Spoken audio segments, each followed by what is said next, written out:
Hey guys, in this video I will show you how to fix AutoCAD error 1644. Alright, so let's begin. This error usually appears when Windows policies block the installer, the setup files are corrupted, the command line parameters are invalid, or the installer doesn't have the necessary permissions. In some cases, another program on your system may also prevent the MSI installer from running properly.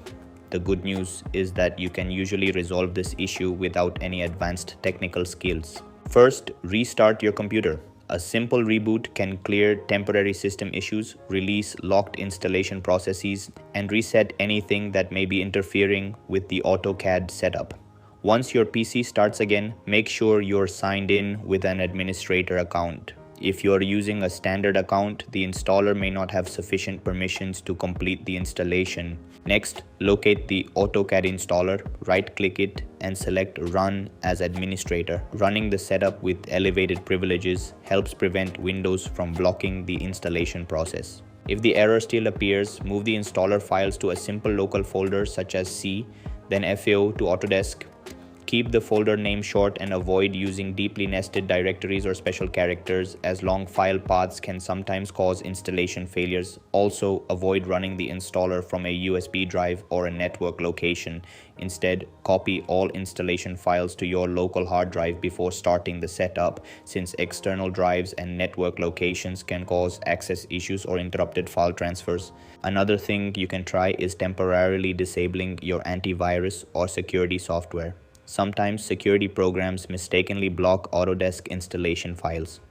If you disable your protection, do so only temporarily and make sure to enable it again once you've finished testing the installation. If you're using a work or school computer, Windows policies may be preventing the installation. Press Windows plus R, type dpedit.msc, and press Enter to open the group policy editor. Then check whether Windows installer has been disabled. If it has, that could be the reason AutoCAD is displaying error 1644.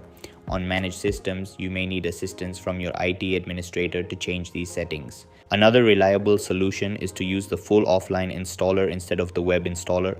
The web installer downloads files during the setup process, so any interruption or corrupted download can trigger installation errors. With the offline installer, all required files are already included, making the installation process much more reliable. If you've already downloaded the installer but the problem persists, try downloading it again. Corrupted setup files are one of the most common causes of installation failures, and even a minor issue with a file can prevent AutoCAD from installing correctly. Download a fresh copy from Autodesk and save it to the same simple local folder mentioned earlier. If the error still isn't resolved, try installing AutoCAD in a clean boot environment. A clean boot starts Windows with only essential services and startup programs, making it easier to determine whether a background application or third-party utility is interfering with the installer. Once you've completed these steps, run the installer again. In many cases, one of these solutions will resolve the problem immediately, and that's it. This is how you can fix AutoCAD error 1644. That's all for this video. See you in the next one. Thanks.